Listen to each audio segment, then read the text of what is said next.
বয়স রাসূল সাল্লাল্লাহু আলাইহি ওয়াসাল্লামের বয়স যখন 16 থেকে 20 এই পর্যায়ে পৌঁছে গেল, তখন আরবের মধ্যে একটা যুদ্ধ শুরু হয়, হারবুল ফিজার, ভয়ঙ্কর যুদ্ধ।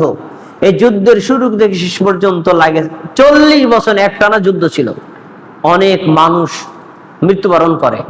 এই ভয়ঙ্কর দৃশ্য দেখে মুহাম্মদ সাল্লাল্লাহু আলাইহি ওয়াসাল্লাম হিলফুল ফুজুল প্রতিষ্ঠা করেছিলেন।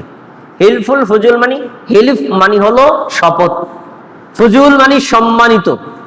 সমাজের গণ্যমান্য সম্মানিত যুবক এবং বয়োজ্যেষ্ঠ লোকদেরকে একত্রিত করে তিনি শপথ পাঠ করাইছিলেন। আমরা এখন থেকে শপথ করব, মানুষ খুন করব না, মারামারি করব না, ঝগড়া করব না, সমাজে, পরিবারে, ব্যক্তিতে আমরা শান্তি শৃঙ্খলা প্রতিষ্ঠা করব। এই কাজটা তিনি, মানব কল্যাণমূলক কাজ, তিনি যুবক বয়সে শুরু করেছিলেন। তখন তিনি নবুয়াতি লাভ করেননি, এটা ছিল তার যৌবন বয়স। আচ্ছা, 35 বছর বয়সে তিনি হাজরে আসওয়াদ স্থাপন করেছিলেন, মানে নবুয়াত পাওয়ার 5 বছর আগে। এখানে তার কৃতিত্ব কি? কুরাইশরা কাবাঘর যখন ভেঙে যায় তখন এটাকে নির্মাণ করে। নির্মাণের সময় শর্ত দেয়, তোমরা হারাম টাকা এর সাথে যুক্ত করবা না, হালাল ইনকাম দিয়ে তারপরে এটাকে নির্মাণ করবা, কারণ এটা আল্লাহর ঘর। তারা নির্মাণ করে। নির্মাণ শেষে ওই কাবাঘরের এক কোনায় থাকে হাজরুল আসওয়াদ, কালো পাথর। এখন এই কালো পাথরটা কারা লাগাবে, কে লাগাবে, এই নিয়ে দ্বন্দ্ব, মানে যুদ্ধ হওয়ার উপক্রম। তখন লোকেরা বলল, এটা নিয়ে যুদ্ধ মারামারি দরকার নাই, আগামীকাল একদম ফজরের সুবহে সাদিকের সময়, ফজরের সময় এই কাবাঘরে যে আগে আসবে সেই এটার সমাধান দিবে। মুহাম্মদ সাল্লাল্লাহু আলাইহি ওয়াসাল্লাম সবার আগে আল্লাহর নির্দেশে, মানে আল্লাহ তখন নবুয়ত দেন নাই, কিন্তু তার অন্তর থেকে এটা জাগাই দিয়েছিলেন। তিনি সর্বপ্রথম কাবাঘরে ওখানে প্রবেশ করেন। সবাই খুশি হয়েছে, আলহামদুলিল্লাহ। আমরা ভাবছি কে আসে, ও আমাদের প্রিয়জন আলামিন আসছে, তার থেকে যে বিচার ফয়সালা পাবে সবার জন্য কল্যাণকর।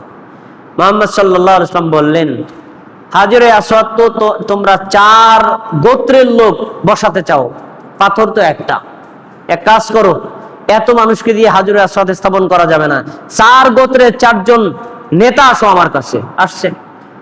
এবার 4 কোনা বিশিষ্ট একটা কাপড় নাও, নিচে। মুহাম্মদ সাল্লাল্লাহু আলাইহি ওয়াসাল্লাম বিসমিল্লাহ বলে হাজরে আসওয়াদটা ওই কাপড়ের উপর রাখছে। এখন বলছে 4 গোত্রের 4 নেতা, 4 কোনা ধরো। ধরছে, ধরে এবার চলো নিয়ে যাও। কাবাঘরের কাছে নিয়ে গেছে। মুহাম্মদ সাল্লাল্লাহু আলাইহি ওয়াসাল্লাম পাথরটা ধরে আবার জায়গা মতো লাগাই দিচ্ছে। সবাই খুশি। দেখছো, হাজরে আসওয়াদ তো আমরা 4 গোত্রের সবাই তো ভাগ করে নিলাম, সবাই তো স্থাপন করলাম, ঝগড়া বন্ধ হয়ে গেল।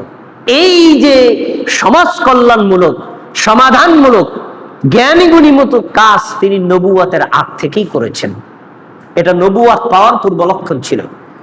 আচ্ছা, আকৃতি প্রকৃতি, তার আকৃতি প্রকৃতি কি ছিল?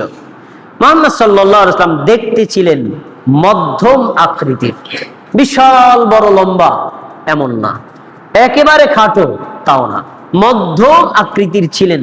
যেই আকৃতিটা ছিল তার গঠনের সাথে সামঞ্জস্য, মানে উত্তম যা হলে তাই, এভাবে আল্লাহ তাআলা তাকে বানিয়েছিলেন। সুঠাম দেহ, লাল সুন্দর ছিলেন, পূর্ণিমার চাঁদের মতো তার চেহারা ছিল, বড় বড় চোখ ছিল,